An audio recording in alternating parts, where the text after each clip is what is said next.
Hello students, grassroot এডুকেশনে তোমাদের স্বাগত জানাই। আমি প্রীতিশ চ্যাটার্জি। আজকে এসে গেছি আমাদের যে কারেন্ট অ্যাফেয়ার্স যে কুইক রিভিশন যেটা চলছে তার 8 নাম্বার ক্লাস নাম্বার 8 নিয়ে, ঠিক আছে? তো চলো আমরা শুরু করে নিই খুব তাড়াতাড়ি। তো সময় আমি তোমাদের নেবো না। চলো দেখি আগে। ওকে, ফার্স্ট কোশ্চেন। আচ্ছা, আগেই বলে দিই, আগের দিন আমাদের শুধু ইংরাজিতে ছিল। তো আমাদের নিলয় স্যার উনি বলছেন যে বাংলাতেও থাকুক। উনি নিজেই হচ্ছে এটা একটা বাংলা করে কোশ্চেনের বাংলা করে দিয়েছেন তোমাদের সুবিধার্থে। ওকে, তো চলো ফার্স্ট কোশ্চেন দেখো। Which among the following was the work of Sultan Firoz Shah Tughlaq? Sultan Firoz Shah তুগলকের রচনার মধ্যে কোনটি ছিল? Option A Futuhat i Firoz Shahi, option B Fatawa i Jahandari, option C Tarikh Firoz Shahi, আর অপশন ডি তুগলক নামা। দেখো ফার্স্ট অপশন যেটা আছে ফতোয়াত ই ফিরোজ শাহী, এটা ছিলেন হচ্ছে আমাদের কোশ্চেনের অ্যান্সার। ওকে, আচ্ছা, option B Fatawa i জাহানদারি R তারিকি Firoz Shahi, both R road by দুটোই হচ্ছে লিখেছিলেন একই ব্যক্তি, যার নাম হচ্ছে বারানি, জিয়াউদ্দিন বারানি। ওকে, আচ্ছা, আর 4 নম্বর অপশন যেটা আছে সেটা হচ্ছে তুগলক নামা। তুগলক নামা লিখেছিলেন আমির খুসরো, যাকে বলা হয় দ্য প্যারট অফ ইন্ডিয়া, ভারতের তোতা পাখি।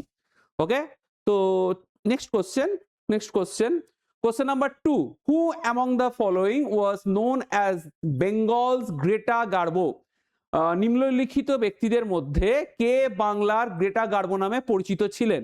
আচ্ছা, গ্রেটা গার্বো কে? গ্রেটা গার্বো হচ্ছে এমন একজন ক্যারেক্টার যিনি খুবই লাস্যময়ী হলিউডের বিখ্যাত অভিনেত্রী ছিলেন, কিন্তু বয়স হয়ে যাওয়ার ফলে উনি একটা আলাদা একটা মানে ইনসিকিউরিটিতে ভুগছিলেন, যার ফলে উনি একটা বয়সের পর উনি কোনোদিন পাবলিক ফেস করেননি, উনি নিজেকে লুকিয়ে রেখেছিলেন। এর মধ্যে কে কে হতে পারে? Option A Suchitra Sen, option B Amaravati, option C Kanan Devi, আর অপশন ডি হচ্ছে ভারতী শিরোৎকর। অ্যান্সার হচ্ছে সুচিত্রা সেন। ওকে, কারণ সুচিত্রা সেনও একটা বয়সের পর পাবলিক মিট করেননি। ইভেনলি উনার মারা যাওয়ার পর উনার যে বডিটা ছিল সেটাও কিন্তু পাবলিকলি ইয়ে করা হয়নি, প্রডিউস করা হয়নি। Question number 3. The best known of the compilation of the compositions of Kabir are known as? কবিরের রচনাগুলি সর্বাধিক পরিচিত সংকলনগুলি কি নামে পরিচিত? অ্যাকচুয়ালি কবিরের যে দু লাইনের যে কবিতাগুলো আছে, কবিতাই বলি, দু লাইনের যে কবিতাগুলো আছে সেগুলো কি নামে পরিচিতি লাভ করেছে? অপশন এ তে আছে শতপদী, অপশন বি তে আছে দোহা বা Dohavali, option C Bijak, আর অপশন ডি হচ্ছে Kavitavali. Option B is correct, Dohavali. Next question number 4. The word El Nino comes from which among the following language? এল নিনো শব্দটি নিম্নলিখিত কোন ভাষা থেকে এসেছে? আগে আমি বলি এল নিনো কথাটা কোথা থেকে এসেছে। সাধারণত তোমার দক্ষিণ প্রশান্ত সাগর বা পেরুর অঞ্চল থেকে এক ধরনের উষ্ণ সমুদ্র স্রোত আসে, যেমন এবছর এসেছিল, যেটা ভারতের আবহাওয়ার ওপর খুব বড় একটা ইম্প্যাক্ট ফেলে। যার ফলে কি হয়, ঝড়ঝঞ্ঝা বেশি হয়, ভারতীয় উপমহাদেশে গরম বেশি হয়। যেমন এবছর যেমন বৃষ্টি হয়েই যাচ্ছে, এটা এল নিনোর বছর। এল নিনো অ্যাকচুয়ালি হচ্ছে তোমার একটা উষ্ণ সমুদ্র স্রোত। যে বছর এল নিনো আসে তার পরের বছর বা তার বেশিরভাগই তার হয় এল নিনোর পরের বছর লা নিনো আসে। এল নিনো অ্যাকচুয়ালি মানে হচ্ছে, এল নিনো শব্দের অর্থ হচ্ছে দুষ্টু ছেলে, আর লা নিনা শব্দের অর্থ হচ্ছে মিষ্টি মেয়ে। এই দুটো হচ্ছে কোন দেশীয় শব্দ? Actually Arabic, French, Spanish, Portuguese. দেখো আমরা মোটামুটি জানি যে দক্ষিণ আমেরিকা পুরোটাই ছিল যে দুটো দেশের কলোনি, উপমহাদেশ। একটা হচ্ছে একটা হচ্ছে স্প্যানিশ আর একটা হচ্ছে পর্তুগিজ। সো ন্যাচারালি স্প্যানিশ অথবা পর্তুগিজ অ্যান্সার হওয়ার চান্স আছে। এবার আমরা কিভাবে ক্ল্যারিফাই করব? দেখো, পর্তুগিজের আন্ডারে একটাই মাত্র দেশ ছিল, সেটা হচ্ছে ব্রাজিল। বাকি দেশ পুরোটাই দখল করে রেখেছিল স্পেন। বিশেষ করে তোমরা নিশ্চয়ই জানো স্পেনের একটা শব্দ আছে যেটা খুব বিখ্যাত, যেটা হচ্ছে তোমার মাচু পিচু সিভিলাইজেশন ওরা ধ্বংস করেছিল। ওটা নামকরণ করেছিল একটা সোনার নাকি শহর ছিল যার নাম হচ্ছে এল ডোরাডো। এটাও কিন্তু স্প্যানিশ ওয়ার্ড। তার মানে পেরু অঞ্চলটা বা ওই অঞ্চলটা পুরোটাই ছিল স্প্যানিশদেরই উপনিবেশ। সো ন্যাচারালি এখানে অ্যান্সার হবে অপশন সি, স্প্যানিশ। ওকে, নেক্সট কোশ্চেন।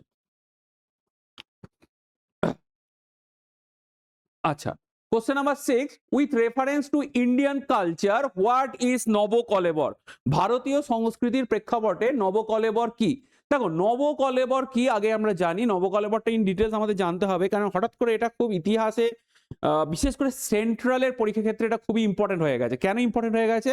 দেখো নবকলেবর এই জিনিসটা হচ্ছে অ্যাকচুয়ালি পুরীর জগন্নাথ মন্দির, ভালো করে লক্ষ্য রাখো, পুরীর জগন্নাথ মন্দির, আমি কিন্তু অন্য জায়গায় জগন্নাথ মন্দিরের কথা বলছি না, ওটা হচ্ছে পুরীর জগন্নাথ মন্দিরে মোটামুটি অ্যাভারেজলি ধরে রাখো 13 বছর অন্তর অন্তর জগন্নাথ দেবের যে মূর্তি সেটাকে রিপ্লেস করা হয়। এবং জগন্নাথ দেবের যে মূর্তি যে কাঠের তৈরি, এটা হয়তো তোমরা জানো কাঠের তৈরি, সেটা হচ্ছে তোমার হচ্ছে নিম কাঠ।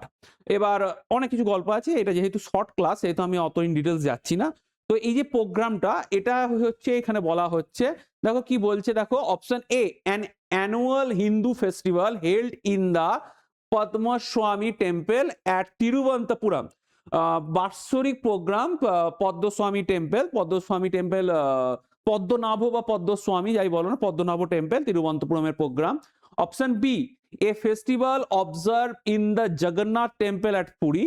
Option C, a festival held on the occasions of Makar Sankranti at Sagardwip island near Kolkata. Okay, যেটা আমাদের কিছুদিন আগে হয়ে গেল, যেটাকে সাগর মেলা বলি।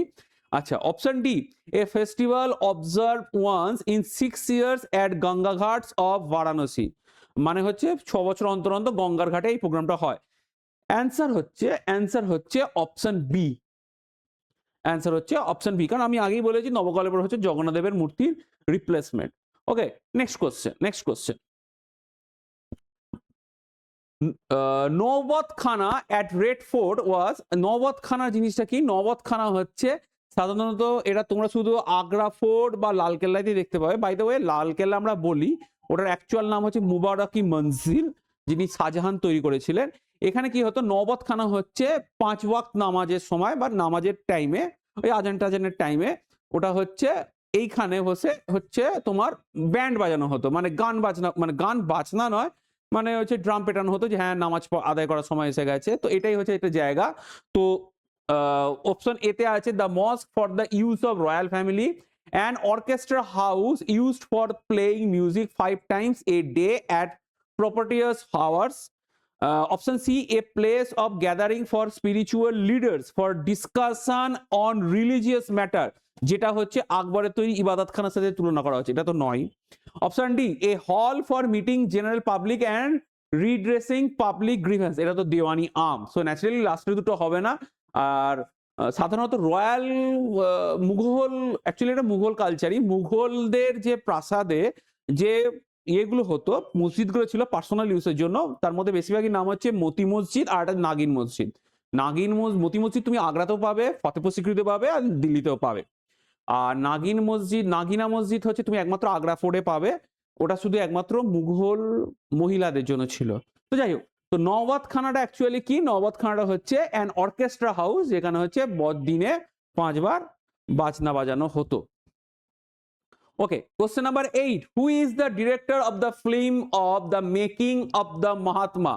The making of the Mahatma চলচ্চিত্রটির পরিচালক কে? Option A, Peter উসনেফ।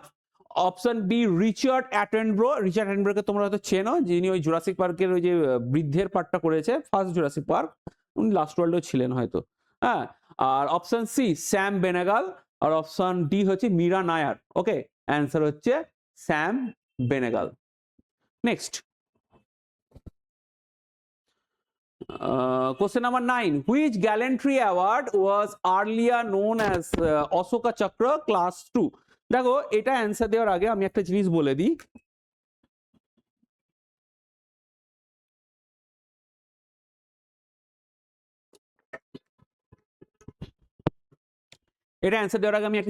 দিই, সাধারণত যুদ্ধের সময়, war time and peace time,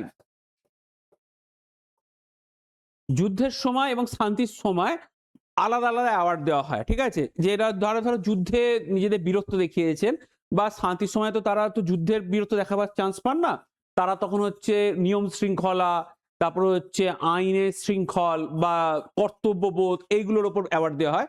তার জন্য এই দুটো অ্যাওয়ার্ড কিন্তু আলাদা। আগে আমি বলি এই অশোক চক্র কখন দেওয়া হয়। অশোক চক্র অ্যাকচুয়ালি দেওয়া হচ্ছে শান্তির টাইমে, ফার্স্ট হচ্ছে অশোক চক্র, সেকেন্ড হচ্ছে কীর্তি চক্র, যেটা এখানকার অ্যান্সার, আর 3 নম্বর হচ্ছে সৌর্য চক্র। ওকে, এটা হচ্ছে শান্তির সময়। ফার্স্ট হচ্ছে অশোক চক্র, সেকেন্ড হচ্ছে কীর্তি চক্র, আর 3 নম্বর হচ্ছে সৌর্য চক্র। এবার যুদ্ধের সময় কি দেওয়া হয়? যুদ্ধের সময় দেওয়া হয় 1 নম্বর পরমবীর চক্র,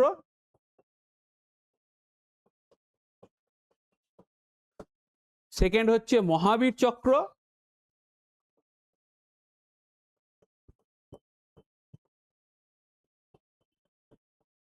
আর 3 নম্বর হচ্ছে বীর চক্র।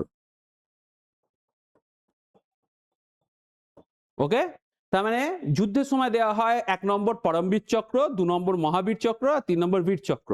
আর শান্তির সময় দেওয়া হয় ফার্স্ট হচ্ছে অশোকা চক্র, 2 নম্বর হচ্ছে কীর্তি চক্র, আর 3 নম্বর হচ্ছে সৌর্য চক্র। তো এটা হচ্ছে তোমার কোন পুরস্কার? পূর্বে অশোক চক্র দ্বিতীয় শ্রেণীর নামে পরিচিত ছিল, অর্থাৎ অশোক চক্রের সেকেন্ড ভার্সন বলে বলা হয়, ঠিক আছে? সেটা হচ্ছে কীর্তি চক্র। তো অ্যান্সার হচ্ছে অপশন সি, কোশ্চেন নাম্বার 9। ওকে, নেক্সট কোশ্চেন। মুগা সিল্ক কোথায় উৎপাদিত হয়? ভারতবর্ষ হচ্ছে একমাত্র দেশ, বলতে মানে একমাত্রই দেশ, এটা নিয়ে কোনো কনফিউশন নেই, যেখানে 3 ধরনের হোশিয়ার ইন্ডাস্ট্রি আছে, উলেন, কটন, আর হচ্ছে তোমার হুলেন, কটন আর জুট। ওকে, এই 3 ধরনের ইয়েই আছে। এর মধ্যে মুগা সিল্ক অ্যাকচুয়ালি একমাত্র একটাই রাজ্য যেখানে পাওয়া যায়, সেটা হচ্ছে আসাম। ওকে, আসামই একমাত্র মুগা সিল্ক পাওয়া যায়। Question number 11. Question 11. Which Veda focus on the rites and mantras of different type of sacrifice? কোন বেদে বিভিন্ন ধরনের বলিদানের আচার ও মন্ত্রের উপর আলোকপাত করা হয়েছে? Option A Rigveda, option B Yajurveda, option C Samaveda, option D হচ্ছে অথর্ববেদ। দেখো, ঋগ্বেদেও কিন্তু অনেক মন্ত্র বলা হয়েছে, ঠিক আছে, কিন্তু স্যাক্রিফাইস মানে হচ্ছে বলির কথা, মানে যে বলি বলতে প্রথম যে ইয়ের কথা মনে পড়ে, যেটা হচ্ছে রাষ্ট্রযজ্ঞ বা ধরো অশ্বমেধ যজ্ঞ, এইগুলোর কথা মনে পড়ে, এইগুলো কিন্তু বলা হয়েছে যজুর্বেদ। তো ন্যাচারালি অ্যান্সার হবে যজুর্বেদ। বাই দ্য ওয়ে, যজুর্বেদের দুখানা উপবেদ, একটা হচ্ছে কৃষ্ণ যজুর্বেদ আর একটা হচ্ছে শুক্ল যজুর্বেদ। ওকে, কোশ্চেন নাম্বার 12. হু অর্গানাইজ জ্যোতির্গময়া ফেস্টিভ্যাল? জ্যোতির্গময়া ফেস্টিভ্যাল, এটা সাধারণত জ্যোতির্গময়া একটা উপনিষদের লাইন। ওকে, এটা কোন অর্গানাইজেশন হচ্ছে তোমার প্রতি বছর অর্গানাইজ করে, আয়োজন করে? অপশন এ সঙ্গীত নাটক একাডেমি, অপশন বি সাহিত্য একাডেমি, অপশন সি ললিত কলা academy, option D Indira Gandhi national centre for the arts. Answer হবে সঙ্গীত নাটক একাডেমি। এইটা নিয়ে আমরা আগেও আলোচনা করেছি, আমাদের একটা ক্লাস আছে ক্লাসিক্যাল ডান্সের উপর, সেখানে আমরা এটা নিয়ে আলোচনা করেছি।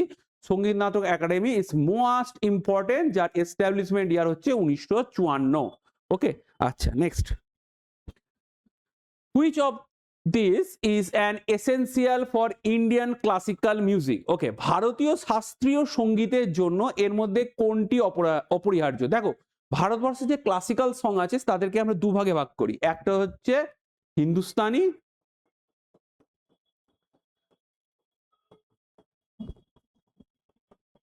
সেকেন্ডটা হচ্ছে কর্ণাটকি।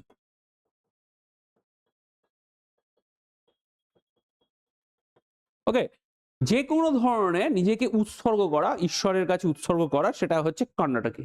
ওকে, সেখানে হচ্ছে তোমার কি বলে অর্চনা, বিভিন্ন ধরনের স্টেপে পূজা, ঠিক আছে, আত্মবলিদান, এরকম টাইপের হচ্ছে সব হচ্ছে কর্ণাটকি। আর হিন্দুস্তানি কোনগুলো? টপ্পা, ঠুংরি, খেয়াল, এইগুলো হচ্ছে হিন্দুস্তানি। ওকে, কিন্তু এই দুটোতেই একটা জিনিস কমন, সেটা কি বলতো? অপশন এতে দেখো নৃত্য, দেখো তুমি ভগবানের কাছে তুমি বসেও গাইতে পারো, যেমন হচ্ছে বিনা বাজিয়ে যে গান সরস্বতীকে যে ইয়ে করা হয়, ওখানে কি নাচের প্রয়োজন হয়? না, হয় না। চপ্পলা এটা তো ইম্পর্টেন্টই নয়। আর অপশন সি হচ্ছে রাগ, অবশ্যই রাগ, কারণ যে কোনো ধরনের ইন্ডিয়ান ক্লাসিক্যাল সঙ্গে কিন্তু রাগ ইম্পর্টেন্ট। তুমি কোন সময় গাইছো, কোন ভাবে গাইছো, সেগুলো সব কটাই ইম্পর্টেন্ট। হ্যাঁ, তো অ্যান্সার হচ্ছে অপশন সি। কোশ্চেন নাম্বার 14 এর অ্যান্সার হচ্ছে option C. Next, question number 15, 15 নম্বর। By whom was the lotus temple of Delhi build? দিল্লির লোটাস টেম্পল, এটা পদ্ম মন্দির বাংলা হয়েছে, পদ্ম মন্দির, দিল্লির লোটাস টেম্পল কে নির্মাণ করেছিলেন? আচ্ছা দেখো, দিল্লির লোটাস টেম্পল অ্যাকচুয়ালি 7টা দেশে আছে, মানে ভারত বাদ দিয়ে আরো 7টা দেশে আছে। এর মধ্যে আরেকটা বিখ্যাত হচ্ছে সিডনি। সিডনির মারে নদীর তীরে, মারে আর ডার্লিং নদী যেখানে মিশছে, বলতে পারো সিডনি অপেরা হাউসের কাছে আরেকটা আছে ওদের ওখানকার লোটাস টেম্পল। এটা কে তৈরি করেছিল? সেটা হচ্ছে ফারিবিরোজ সাহবা লে কুরবাসার। দেখো লে কুরবাসার, ঠিক আছে, লে কুরবাসার হচ্ছে তোমার হচ্ছে নিউ দিল্লির ফাউন্ডার। ফাউন্ডার মানে আর্কিটেকচারার, ঠিক আছে, নিউ দিল্লি আর্কিটেকচারার হচ্ছে লে কুরবাসার। আর ডেভিড হারবার হচ্ছে প্রাচীন যে আমাদের পার্লামেন্টে ছিল, এখন তো নতুন পার্লামেন্ট হয়েছে, ডেভিড হারবার হচ্ছে প্রাচীন যে পার্লামেন্ট ছিল তার হচ্ছে আর্কিটেকচারার। ওকে, লি কুরবাসার হচ্ছে তোমার হচ্ছে নিউ দিল্লির আর্কিটেকচার। আচ্ছা, ফরিদুল সাহাবা, লি কুরবাসার, জাহা হাদিদ, অ্যান্ড অপশন ডি হচ্ছে ফ্র্যাঙ্ক গেরি। অ্যান্সার হচ্ছে জাহা হাদিদ। ইনি অ্যাকচুয়ালি লোটাস টেম্পল হচ্ছে তোমার পারস্যের একটা রিলিজিয়ানের উপাসনা গৃহ। ওকে, তাহলে এখানে আমাদের ফার্স্ট ক্লাসটা শেষ হচ্ছে, সেকেন্ড উইকের first class, class number 8। Next ক্লাসে তোমাদের সাথে আবার দেখা হবে। Okay, good day.